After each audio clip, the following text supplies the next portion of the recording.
I got a question for people. How can we win the war of the mind?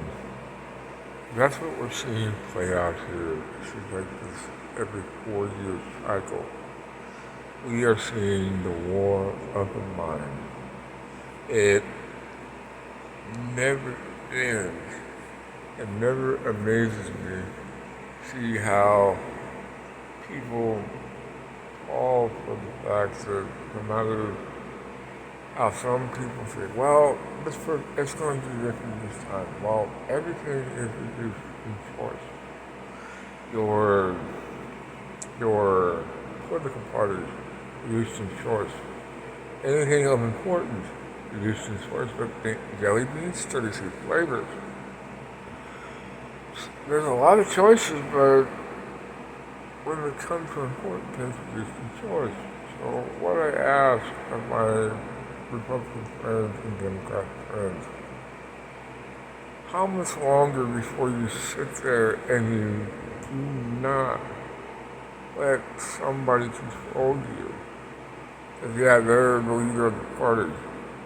Yeah, I was a Democrat, and yeah, I'm in caucus with him, but I don't, in the regard, hold Democratic values. My values are I want a government that actually fits into that antiquated document signed over 200 plus years ago. Not this crap and nonsense that goes on today. And it just really amazes me how people have no idea the history of our country. We were being taxed back in the day for a few cents over tea, and we threw it in the harbor. We threw it in the frickin' harbor because we didn't want to be taxed that much. And in my wildest opinion, we have a libertarian root, whether we don't like it or not. We have a libertarian root in our history, and now we get taxed so much on everything that it makes no freaking sense, and yet we say, oh, we just accept it. Well, I tell you something. Why should you accept being taxed so dang much that you are have this ever shrinking paycheck? When I look at this, I'm like, why? Why is that? Why do we accept stuff? And then I'm like, we are being conditioned for something that makes no sense. And some people say it's the Antichrist, some people say it's whatever, but it's going to happen. And I look at the debate from last night. We are in a place where they're talking about one person how they did everything right, or the other person looks like man stared at clown, screams at clown.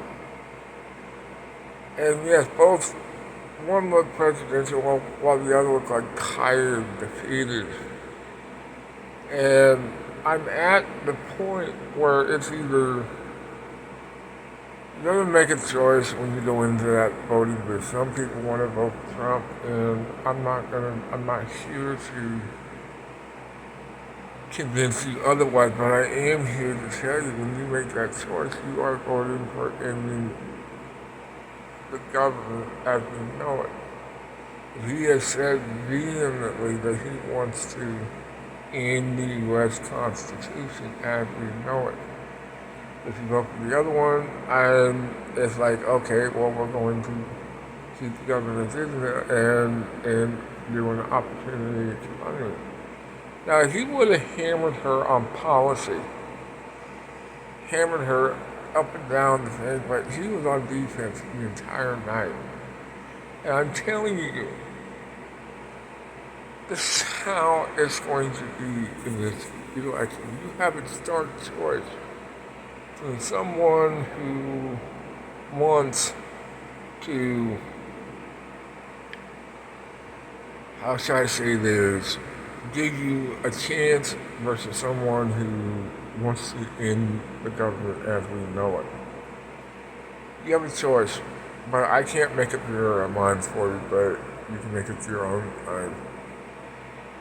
But you best be able to understand that that choice that you make will affect everyone around, just like the choice that I make when I check the box on on the ballot that I'm going to send in, and it really saddens me that we cannot, as a country, come together and choose someone. We have two parties that are tired of each other and they want to separate. Well, unfortunately, we cannot separate. There's talk of civil war, and I'm telling you, it doesn't work.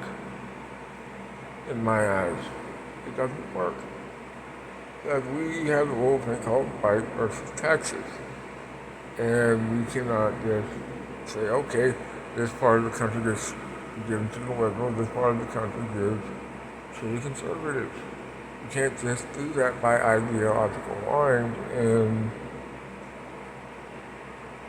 people don't understand that. And that's a Supreme Court case that was brought after the Civil War to make sure it doesn't happen again. But okay, thank you.